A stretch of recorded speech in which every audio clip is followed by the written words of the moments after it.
Thank you, Madam Chair and committee members. I'm John Now, Chairman of the Texas Historical Commission. I'm joined today by Ken Goldberg, Chairman of the Holocaust, Genocide, and Anti-Semitism Advisory Commission. Ken's over there. And with retired General Steve Salazar, who is the newly appointed president and CEO of the Admiral Nimitz Foundation, and with Joseph Bell, who is our executive director. If I could go off script for a minute, Senator, that money that we developed the Trails program with was part of the 10% set aside that the federal highway funding was required. Each state would have to carve 10% out to deal with asset development programs along the highways. We chose to use a large part of it to develop the 10 trail programs around the state. That's the way I remember it. I want to start by saying thank you. We're very grateful for the ongoing commitment to the Texas Historical Commission because we preserve the history of this great state. We manage 30 historical sites across the state. It's great to preserve, it's great to tell the story, but the benefit to the state is in economic development. Now, I'm not going to bore everybody with this, but we have done and had completed an economic impact study of the various sites across the state. There was a discussion earlier about the courthouse program in Bill 1. I think you only have to go talk to the people from Mason, where their courthouse was burned by an arsonist a couple of years ago. And just a couple months ago, we had the rededication of the courthouse exactly the way it looked on the exterior, but the interior was modernized, and the courtroom is there. It was a program that was started with then Governor Bush, and it's a model around the country. And I want to thank you all and others here for allowing us to keep that program going. We talked about some of the expenditures for development. We have probably the biggest benefit to our sites is what's going to happen at the Alamo. It's not just the story of what happened at the Alamo, but what actually wound up happening at San Jacinto and other sites. So as the Alamo Visitor Center is being developed, there will be areas to talk about other events in the Texas Revolution and other sites dealing with Texas history. That's going to be the big economic benefit to putting the money into the Alamo. It's going to help drive heritage tourists and others out to our other location. I talked a minute ago about the courthouse program. We currently are dealing with 31 counties responded collectively when we put the request out before we developed our budget. We received requests for over $150 million from 31 counties around the state. Well, I don't think we have the staff to be able to try to deal with that all at one time, but I will tell you all that the demand around the state is growing because they see the success of the program. These buildings continue to be important for heritage tourism in the state. Your commitment in this session, as outlined in Senate Bill 1, is going to allow us to continue to do this work, and it takes heritage and heritage tourism to the local level. And it is just wonderful to be there to see these rededications. Now, a critical area of need, since we have these sites around the state, is information technology modernization.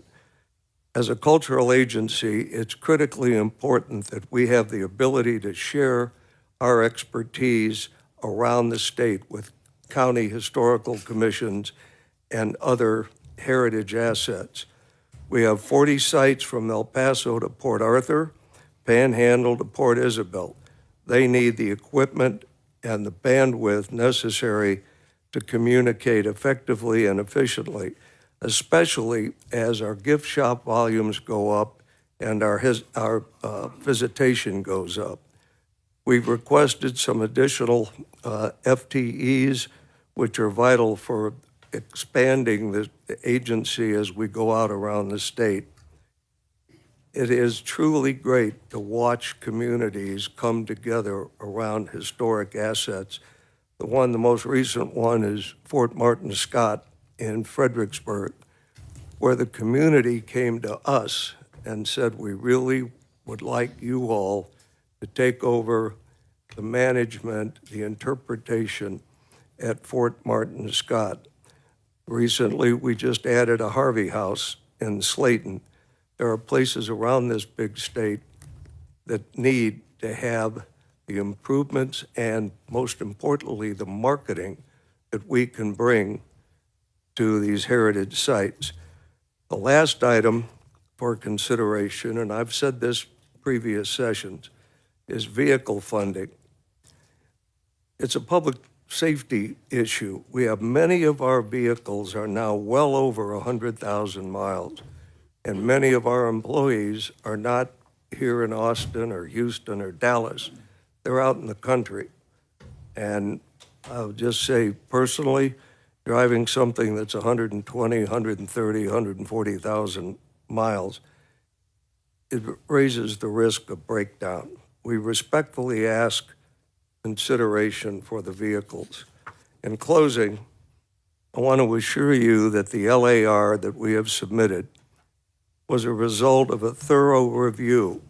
I was there, our executive committee of the commission was there, and we took the staff through a full day of budget scrubbing. So I'm here to say that what we've asked for is needed, and we took all the fluff out. I want to thank everyone for your support of the agency and for listening to me. Thank you, ma'am. Thank you. No one has any questions. Senator Hinojosa has one. Go ahead. Yes, thank you, Madam Chair. And thank you and the commission. You all did a great job in preserving some of the old courthouses, historical courthouses. I know in my 10th district, you did a lot of work there. It's very much appreciated. But sometimes we run into certain issues, as you well know, in Oasis County. We have a historical courthouse in many respects, which received a grant from the commission, and is running into a lot of issues as it relates to trying to completely refurbish and fix it up. So at some point, I know we've been discussing this issue, and you'll be very cooperative. It doesn't work. Those times that it doesn't work are very, very few in between. But I look forward to working with you and the commission to resolve this issue with a courthouse that's been there for years and years and years, and it's deteriorating very rapidly. You have a lot of homeless people there, just falling apart. But I know that you'll be reaching out to our Oasis County Judge, Scott. So hopefully we'll work that out. Senator, I appreciated the meeting with your staff member and then the message you sent me about trying to figure out how to deal with the easement. It was one of the first courthouses I ever went to. It's probably the only one that we're not going to be able to help restore. And I called Judge Scott. I'll be down there. We just simply need to work out some form of economic reimbursement to the state. We'll get rid of the easement and the county can proceed.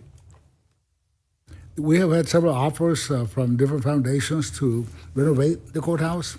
We'll make some changes from the private sector, which is good, but the easement has been a problem in trying to get there. So hopefully we can work that out.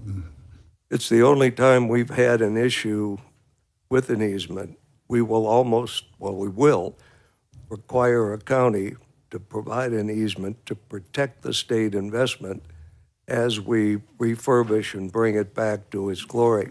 As I said, this is the one county where we went in, it was early in the history of the program, and unfortunately, it just wasn't able to be developed. And when I meet with Judge Scott, I think we'll come to a good conclusion, get the easement removed, and let the county proceed. One more quick point. If I'm not mistaken, the easement runs out in 2027. So, You educated me on that, Senator. I didn't know that until I received your message. I get the message. thank you, sir. Thank you. Senator Colkhorst? Thank you. Thank you, Madam Chair. Mr. Chairman, good to have you here today.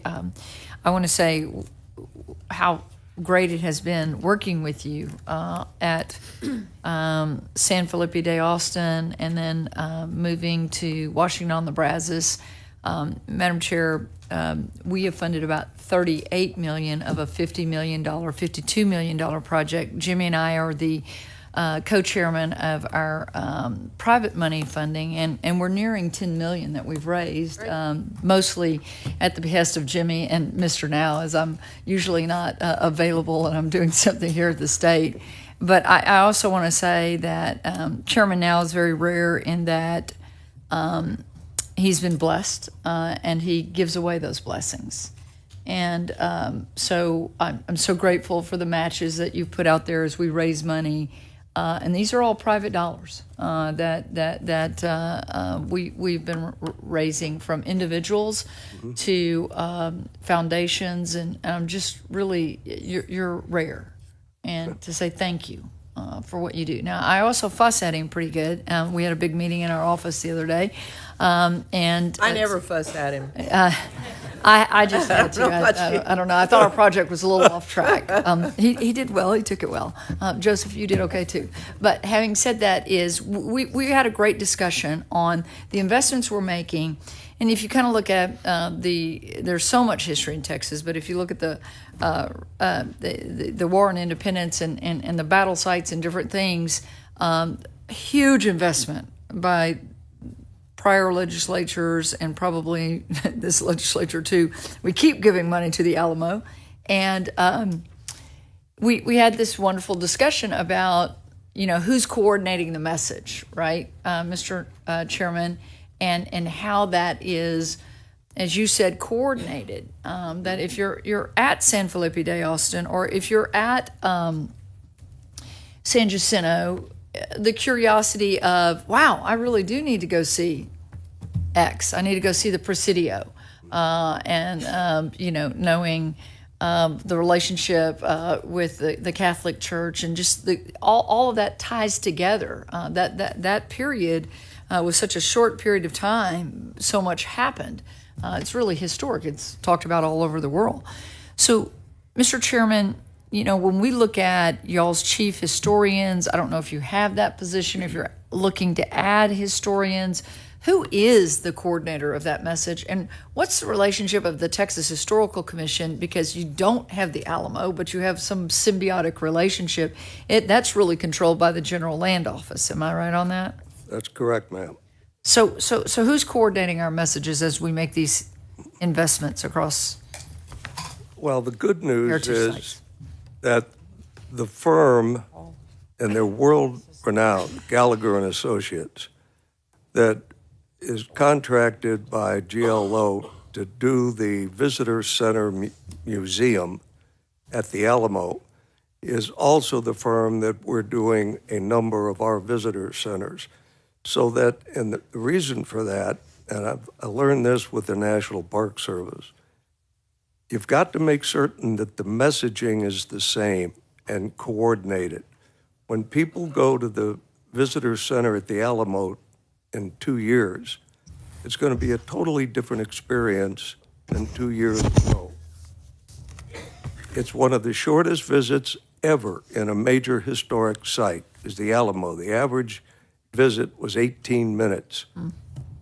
You want to be able to tell the story not just of the Alamo, but of the overall revolution and what's happened.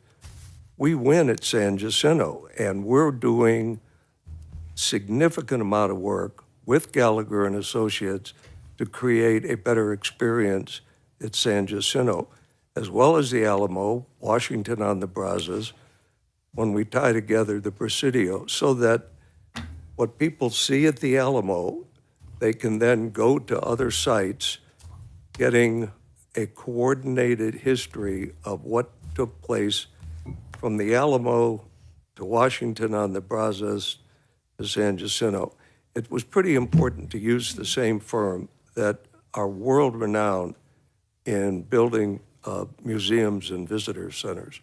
It was critical. If you had one firm doing the Alamo and two or three other firms doing the other sites, you run the risk of having mixed messages.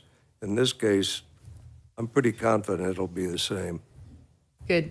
And then looking at how we acquire or we're asked to pick up historic sites or heritage sites, you know, I was struck when I was in Gonzales recently, and I went in to see the famous Come and Take It cannon. As y'all know, it's not very big. A lot of people argue that that's not the cannon, although there have been firms that have come in and said, yes, it's probably the cannon. That site is really owned by the city of Gonzales. Yep. And I think everybody would like. I mean, Come and Take It is, you know, nationally known. Maybe you could wear a T-shirt in Italy and somebody would comment on it. We look at the Presidio. Kudos to you, Mr. Chairman. I know it's something that you have considered. It is in Senate District 18.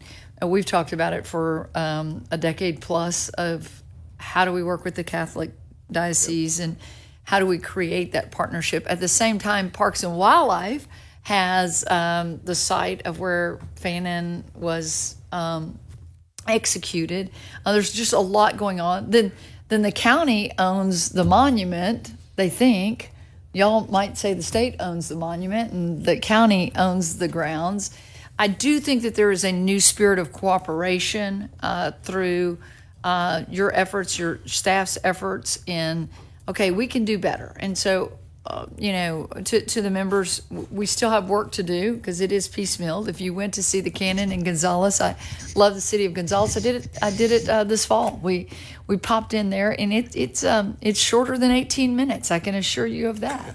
Yep. It's very short. So I think we still have investments to make across the state, and I look forward to working with you in doing that, and making sure that as we hire staff, as we hire firms, that there is not an effort to maybe re-envision what Texas history is, and I think that there is pressure on that sometimes. So how do you make sure that we stay consistent with the message of what we were and are, and that inspires future generations? You always talk about, can this hold a fifth grader's attention? Yep. I mean, if I'm going to go into this museum, can I hold a fifth grader's museum? I have impressed upon you, we have more U-Hauls coming to Texas than any other state in the union. We have a lot of people coming here. I'm blessed to be a sixth generation Texan, and I go back to the Battle of San Jacinto when, you know, a three great-grandfather decided at 13 he was going to be a part of the battle. So we have to teach the story, learn from it, and go from there. And we have, I know the State Library and Archives has tons of information that we could potentially create some centers where people could actually go read the history. So what's your challenge in that regard? All the while you're doing courthouse renovations and heritage trails. As you can tell from my accent, I didn't grow up in Texas. Just like most of my generation, I was introduced to the Alamo by Davy Crockett and coonskin caps. After I moved here, it became very, very clear that the history of Texas is about as unique as any state in the Union. And the story needed to be told. You can't tell a story in a state as big as this and expect the public to go to half a dozen different places. I've learned this with the National Park Service. We needed the Alamo because the Alamo is a central spot to tell the story, not just of the revolution, but once you have the visitor's attention, you're going to be able to tell him and her about the forts of West Texas, about what went on in the German community in Fredericksburg. Most people don't know that Admiral Nimitz was a boy and grew up in Fredericksburg. There's so many different stories, but and that's why we have worked so hard to get the Alamo to become an absolute center point in telling the story. And there's never been in Texas, if you like what you see here today, go to San Jacinto or go to Washington on the Brazos. It's the only state in the Union that has its own constitution and its own Declaration of Independence. Most visitors don't know that. That's why you want to be able to tell those stories, not only at the Alamo, but get them to go to Washington on the Brazos. And then I'll end my speech by saying, heritage tourists are an economic engine. That's what we have out of this. Most heritage tourists are my age. We spend a lot. We gave up camping when we got out of the service.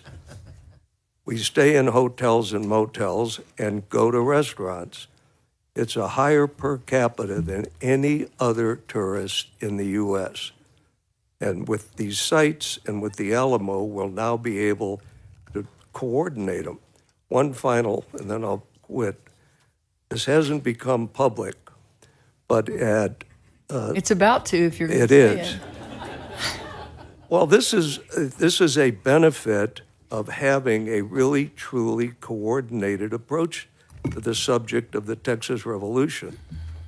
Everybody knows that the Mexican army surrendered at San Jacinto. Those surrender sites never been found. Through the good efforts of a couple of corporate entities near that battlefield, we were able, for $4 or $5 million, to buy another piece of dirt.